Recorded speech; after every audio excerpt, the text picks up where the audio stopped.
Hello आणि नमस्कार. मी सुवर्णाच्या जग या आपल्या मराठी यूट्यूब चॅनलमध्ये तुम्हा सगळ्यांचं मनापासून खूप खूप हार्दिक स्वागत करत आहे. आणि आज आपण बनवणार आहोत एकदम भन्नाट रेसिपी. तर आंब्यांचा सीझन आहे, तोच ही रेसिपी बनवून घ्या आणि सीझन संपायच्या आत तुम्ही ही रेसिपी बनवा.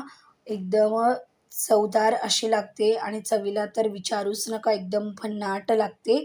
आणि आपण यामध्ये काहीही आर्टिफिशियल वापरत नाही आहोत, एकदम घरच्या साहित्यामधून बनवणार आहोत. आणि ही रेसिपी लहान मुलांना तर खूप आवडेल. तर जर तुम्हाला संपूर्ण रेसिपी शिकायची असेल तर प्लीज व्हिडिओला शेवटपर्यंत नक्की बघा.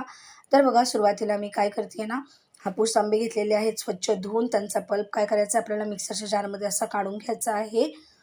तर सगळे आंबे काय करायचे, असे मस्त पल्प काढून घ्यायचे आहेत. आणि बघा, जसं मी दाखवते ना, या प्रकारे पल्प काढला म्हणजे काय होतं की आंबा अजिबात वाया जात नाही. तर सगळा पल्प मी काढून घेतलेला आहे.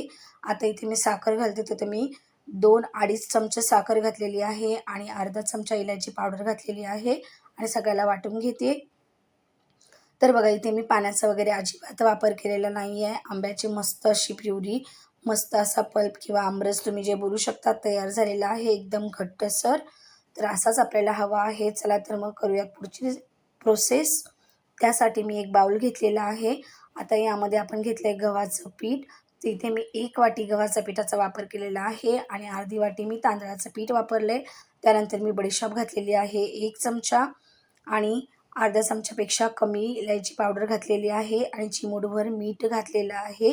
कोणता पण तुम्ही गोडीचा पदार्थ बनवता तर त्यामध्ये चिमूटभर मीठ आवर्जून घाला, म्हणजे याची चव एकदम बॅलन्स येते. तर गोडीच्या पदार्थामध्ये मीठ घालणं आवश्यक आहे. थोडंसं घालायचं आहे, जास्त नाही घालायचं आहे.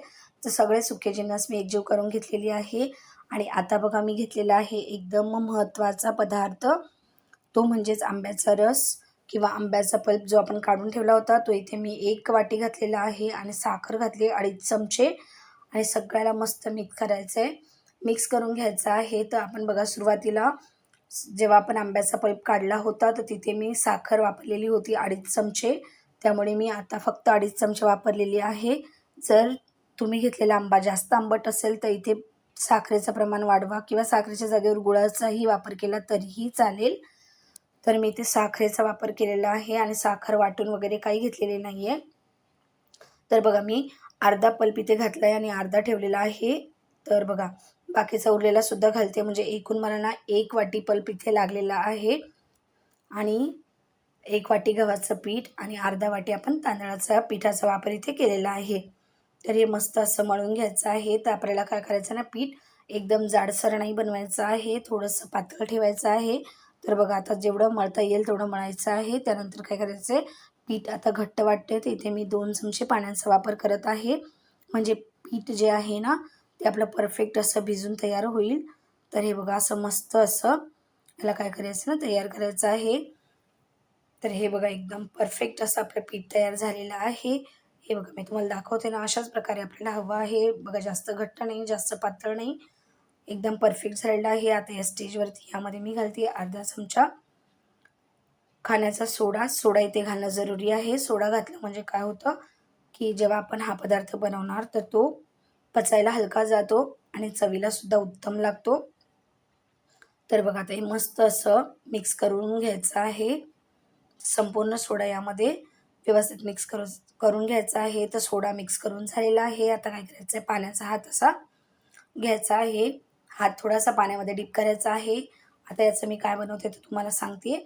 तर कढईमध्ये मी तेल गरम करायला ठेवलेलं आहे आणि बघा, असं यामध्ये वडे सोडून घ्यायचे आहेत. म्हणजे आपण लहान लहान वडे बनवायचे आहेत, तर ज्याला आपण गुलगुले असं म्हणतो, तर ते बनवायचे आहेत. आणि हे बघा, असे छोटे छोटेच बनवायचे, जास्त मोठे नाही बनवायचे, म्हणजे आतपर्यंत शिजले जातात आणि आतून कच्चे राहत नाही. आणि फ्लेम एकदम मीडियम ठेवायचा आहे. जर का तुम्ही हाय फ्लेमवरती याला फ्राय करणार तर ते करपून जातील बाहेरून आणि आतून कच्चेच राहतील. तर त्यामुळे काय करायचं आहे, मीडियम फ्लेमवरतीच यांना शिजवायचं आहे, फ्राय करायचं आहे. तर असं आलटून पालटून काय करायचं आहे, दोन्ही बाजूने याला शिजवून घ्यायचं आहे, फ्राय करायचं आहे मस्त. तर बाहेरून कुरकुरीत झाले पाहिजेत आणि आतून एकदम नरम सॉफ्ट असे झाले पाहिजेत. तर बघा, सगळे मस्तच फ्राय करून झालेले आहेत आणि रंग बघा किती सुंदर असा आलेला आहे. तर आता यांना सगळ्यांना काढून घ्यायचं आहे. तर तेल व्यवस्थित निथळून घ्यायचं आहे. आता यामध्ये मी दुसरी बॅच घालते आहे. तर बघा तशाच प्रकारे आपल्याला थोडंसं हाताला पाणी लावून घ्यायचं आहे आणि वडे असे सोडून घ्यायचे आहेत. हाताला जर आपण पाणी लावलं ना तर काय होतं, पीठ जास्ती हाताला चिपकत नाही आणि मग वडे सोडताना सोपं जातं. तर अशा प्रकारे काय करायचं, सगळे वडे यामध्ये घालून घ्यायचे आहेत आणि हे चवीला एवढे मस्त असे लागतात ना, की लहान मुलं तर बनवल्याच यावरती तुटून पडतील आणि त्यांना हे खूप आवडतील.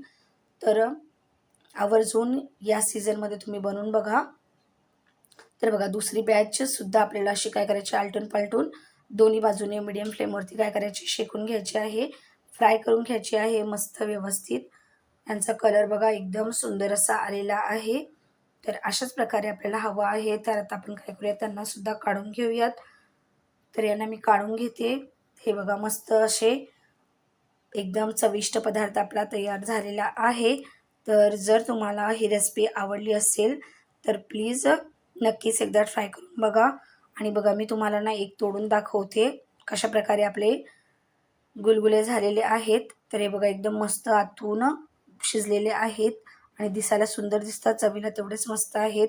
तर जर तुम्हाला ही रेसिपी आवडली तर प्लीज व्हिडिओला लाईक करा, शेअर करा, कमेंट करा, सबस्क्राईब करा माझ्या चॅनलला अशाच सोप्या रेसिपी बघण्यासाठी. आणि वेळात वेळ काढून व्हिडिओ बघितल्याबद्दल खूप खूप धन्यवाद. चला तर मग भेटूयात एका नवीन रेसिपीमध्ये. तोपर्यंत काळजी घ्या. तोपर्यंत बाय.